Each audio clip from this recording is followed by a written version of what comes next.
Buenos días, estudiantes del noveno año. Hoy miércoles 26 de agosto vamos a desarrollar una clase más de estudios sociales. Pero antes vamos a dar gracias a Dios por ese día maravilloso que nos sigue brindando y sobre ese regalo, ese don que nos da a diario, valga la redundancia, en el nombre del Padre, del Hijo y del Espíritu Santo. Amén. Y que María Auxiliadora, nuestra mamita, sigue intercediendo por cada uno de nosotros y nos cuide, nos proteja, en especial a esta familia salesiana. Pues bien, vamos a desarrollar nuestra clase el día de hoy y el tema es la economía latinoamericana. Vemos esta gráfica primero, observen, primero ustedes ven un signo de dólar, unos dos billetes que están en la parte de atrás, que es de $1 y de $5, que refleja esto. Entonces se le viene a la mente, vamos a hablar sí de la economía, claro, pero en Latinoamérica, pero no tan solo fue felicidad en la historia, en el desarrollo económico, sino más bien cómo suscitaron o salieron de esa crisis económica para poder salvar sus productos. Entonces, vamos a analizar primero su origen. Recordemos que un poco del origen para introducir esta economía, la economía mundial y lo que respecta en ella en un mercado internacional, primero tenemos que ver su origen, su historia. Las naciones de Latinoamérica, desde el momento de la creación, se vieron afectados por el endeudamiento.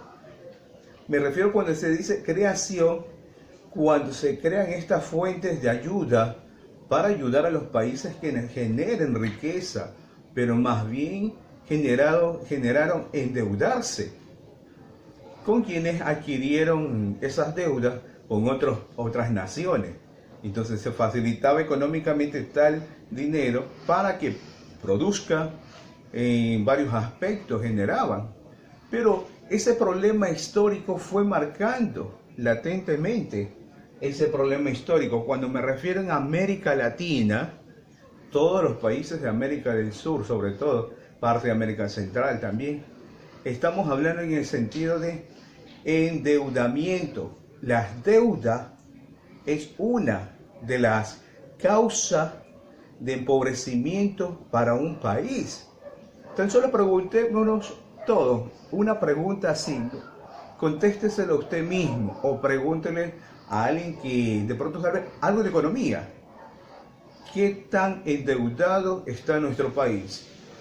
Hasta usted puede ir analizando qué tan endeudado está nuestro país. O sobre todo, qué tan endeudado está América Latina con los países que generan económicamente. Por eso usted va a encontrar más en los diarios del universo, porque hago publicidad aquí en este momento, usted encuentra ahí una caricatura sobre un estado dando dinero a un pueblo, a otro. Por eso decíamos en una clase anterior, las clases mundiales. Obviamente primera clase, segunda clase, tercera clase. Y nosotros obviamente estamos en la tercera. Por eso le llamamos los mundos, mundistas, perdón. Sí, primer mundo, segundo mundo, tercer mundo. Por eso nos llamaban a nosotros, a América Latina más que todo, tercer mundista. Entonces, a esa ayuda, a esa problemática, era ayudarles con dinero. Pero como significado todo esto embargaba, como respuesta sería endeudarse. Actualmente en nuestros países de América Latina están endeudados, excepto dos países. Ya vamos a ver quiénes son esos dos países que obviamente saben organizarse con las ayudas que van recibiendo. Entonces, eso es lo que va a generar ese cambio y esa estructura mental en cada ser humano. Entonces, esto con lo que respecta a los problemas históricos. Recuerden que en esos tiempos varios países prestaban a América Latina. Tome, produzca, ponga un negocio, en fin. Usa esa distribución correctamente, pero a veces no todo era bueno en esa época. Perdían todo. Entonces, otro de los puntos, el mercado internacional, porque este mercado quería ingresar en ese siglo XIX a hacer competencia con otros países, porque la economía obviamente era una escala en ese entonces, pero era de un carácter y de producción a la vez. Y eso es lo que conlleva entonces en esta implementación, en este mercado interno, ese carácter radical de querer crecer económicamente en una sociedad, hablando así.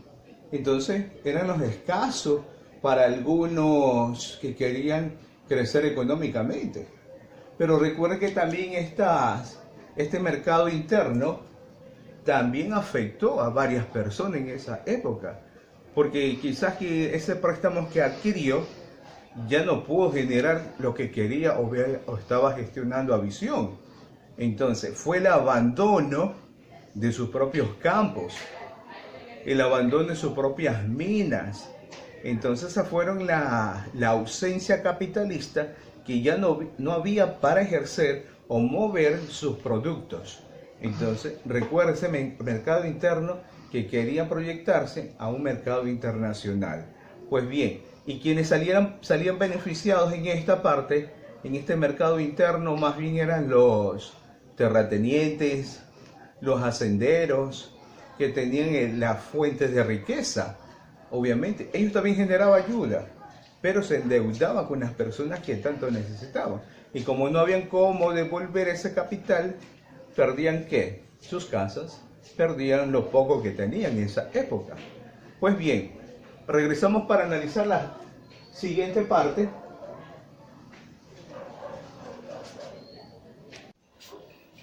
La economía latinoamericana siempre se vio en este punto quienes fueron afectados con el endeudamiento. Obviamente el problema histórico fue marcando a través de cómo se fueron empobreciendo. Las dos claves, ayudarles es igual a endeudarse. Entonces la pregunta surge aquí, ¿qué tan endeudado está nuestro país o qué están endeudados América Latina? Y esto concierne mucho porque ahora es el versus del desarrollo económico con la economía digital, que es lo que está proyectando ahora los jóvenes en este siglo XXI. Entonces ese cambio, esa transformación de generar economía a nivel, en el sentido digital, que produce, que son las ganancias, sobre todo en este punto. Bien, ahora vamos a seguir con la segunda parte, pero antes vamos a recapitular aquí sobre el problema histórico.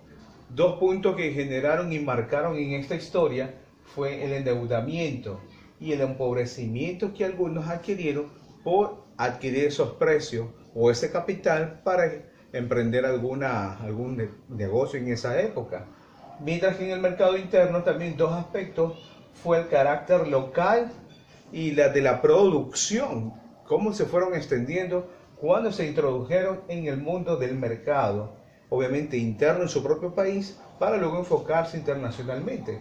Pero también afectó la parte de la ausencia capital para algunos, porque en ese tiempo prestar dinero generaba un endeudamiento para luego pagar. En la actualidad, cuando alguien va a hacer un préstamo, no es fácil adquirirlo. Primero son bajos parámetros por interés y el máximo algunos hasta el 50% de interés en algunos, el más alto. El mínimo algunos es el 1%. Obviamente, y eso es lo que genera también esa ganancia en la parte económica. Pues bien, vamos acá en la implementación económica. 3 puntos que se va a analizar. Primero, dinamizar. Pero ¿qué es lo que quería dinamizar en la implementación económica? Pero en el tiempo liberalismo. Era dinamizar la economía, darle ese estilo o ese toque comercial para que salgan sus productos internacionalmente. Obviamente lo lograron la mayor parte. Y también lograr que se alivie esa crisis económica que viene de acá, de este punto, el mercado interno. Calmar y aliviar esas crisis económicas que fueron generando o fueron arrastrando algunos de su propia familia, de la cual iba a buscar esa mejora. y también la libertad de comercio, que no había en ese entonces, que nadie le podía prohibir sacar sus productos y a venderlos, obviamente internamente y exteriormente, en la parte de exportación, hablando así, y de la cual ahora se va estructurando con varios permisos, unas normas, y sobre todo las normas de sanidad, que tienen que generarse en ese momento, qué productos salen y qué productos no salen. Entonces, la libertad de comercio era ya para todo. Todos podían ir a vender su parte de productos que cosechaban de pronto ahí. Entonces ya entra un mercado mundial de dar a conocer todos sus productos. Pero también en la parte que fue eliminando fue la parte de los monopolios y desde las alcabalas, donde fue ya eliminando todas esas partes de ganar y perder. Entonces ese juego, si usted entraba a jugar, usted la mayor parte perdía hasta su casa, hasta su hacienda, hasta sus animales. Entonces se eliminó los monopolios y las alcabalas. En ese tiempo algunas iglesias también recurrían a esos préstamos capitalistas para, obviamente, sus construcciones de edificaciones, valga la redundancia, edificaciones, obviamente también arreglar sus iglesias, pero en vista que algunos no generaban ese dinero, venía obviamente la parte del monopolio, de quitarle, arrebatarle todo lo que habían conseguido con su propio esfuerzo. Ahora se abolió todo eso, se suprimió, entonces hay un momento, unas reglas, cómo poder pagar esas deudas. Por eso yo empezaba diciéndole la pregunta en general, ¿qué tan endeudado está nuestro país? Y la segunda pregunta, ¿qué tan endeudado está toda América Latina? En una de las imágenes que se proyectó hace poco, está gráficamente cada país cuánto adeuda su parte económica con los países que han ido generando, sobre todo a Estados Unidos, que muchos les deben a ellos. Pero también la parte de China, Estados Unidos va generando esos préstamos. Pues bien, entonces lo que se busca aquí es garantizar y expandir más la producción económica a nivel mundial. Y la parte de inserción económica nos lleva a ver la realidad de estos tres puntos. Cuando surge todo esto, obviamente esos monopolios surgen que pierden todo, surge el desempleo. Y ese mismo desempleo, muchos buscan la alternativa como de sustentarse. En este siglo XXI, muchos buscan la manera como sobresalir, de enfrentar ese versus. Yo le digo así un versus, cuando es un clásico Barcelona-MLS, más o menos así. Entonces, ese modelo de desarrollo económico que nos venían planteando la sociedad en el siglo XIX, el siglo XX. Ahora en este siglo XXI es el modelo de inserción económica, que ya no solamente es digital, en la parte de una computadora, una parte así de calculadora, no, más bien la tecnología abarca en el mundo del comercio. Ahora muchas empresas han generado ganancias, es lo que por medio de un celular. Entonces ese celular mismo va a generar tu producto que tienes preparado o proyectar a la sociedad que va a adquirir. Por eso muchas empresas de cosméticos, obviamente pregúntale a su mamá qué empresa, algunas están afiliadas. Y de pronto voy a nombrar unas dos, Avon, Jambal. Entonces son esa parte generativa, pero en el mundo digital, de la cual ellos producen económicamente en Latinoamérica. Y entonces esa es la satisfacción que nos lleva a cada uno a ver las dos realidades. Entonces el desarrollo, el modelo de desarrollo económico, sí, fue bueno en ese tiempo, pero avanza la tecnología y el modelo de inserción e introducirse en ese mundo de la tecnología, listo. Hay un producto que siempre nos llama la atención, de pronto puede ser un suplemento para generar energía. Entonces, alguien te lo promociona digitalmente. Y hoy digitalmente usted lo maneja y aplica, lo compra y se lo llevan hasta su hogar. Entonces, mira ese proceso que vamos generando hasta aquí. Entonces, ese cambio económico va cambiando según su desarrollo económico a un modelo de inserción digital. El mundo de la digitación es lo que está en el auge ahora. Muy bien, después que hemos analizado este tema, vamos hasta aquí una pequeña indicación así breve. Noveno año ha venido realizando todos sus trabajos, todas sus actividades en buena hora y en la hora establecida que se le ha dicho. Muy bien, pues muchas gracias y bendiciones a todos.